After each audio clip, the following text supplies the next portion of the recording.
All right, we have the Cleveland Browns at home against the Los Angeles Chargers.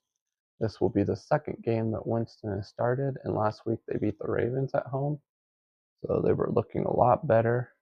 That's probably why the spread is -2 Chargers +2.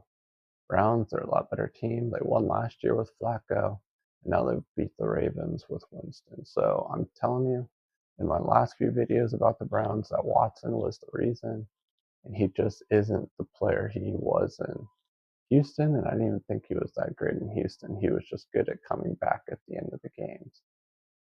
A lot of these stats for the Browns, the last four games, are going to be a little off for anything passing, just because, as I said, this is just one game. Winston and Watson was in 3 of the 4 games, so it's going to lean pretty bad for the Browns. But just remember, last week they beat the Ravens. So right now, points per game, 18 points per game offense for the Browns, 24.5 or 24.8 on the defense for the Browns, 18.5 offense for the Chargers, but they're better on defense, 14.5 on the defense. Passing yards per game, 246 on offense for the Chargers, 207 on defense. Browns, 208 on offense, 226 on defense.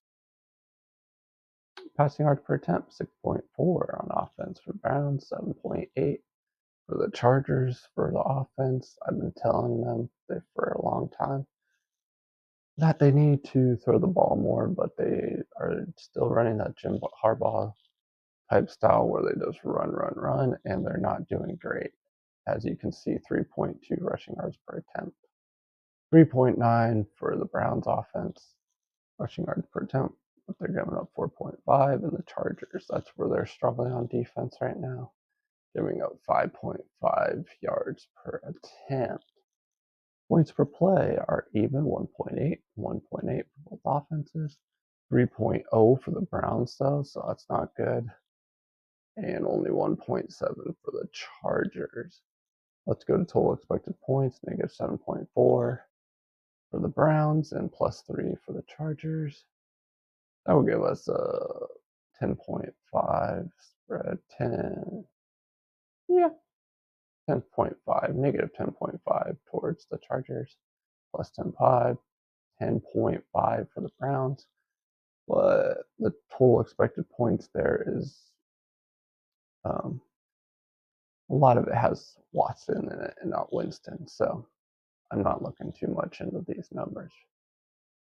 But the spread is +2 for the Browns, so that's another long teaser. And so I'll add it as one of my teaser legs and put +6 points to it. So we have +8, and hopefully with these two defenses, it can stay within 8.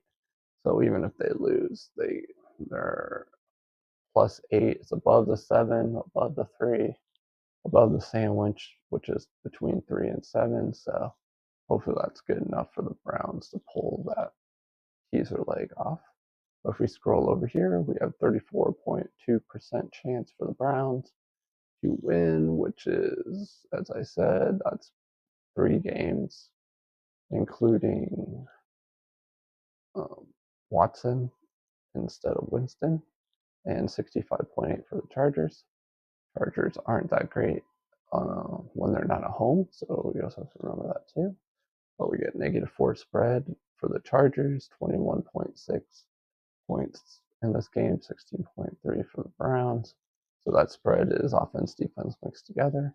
All green cards, but if you match them up with the other side, they should be pretty even. What's going to be a struggle for the Chargers is the running attack from the Browns, that zone offense of line. You know, they do the zone blocking in Cleveland, so that's going to be a struggle for the Chargers.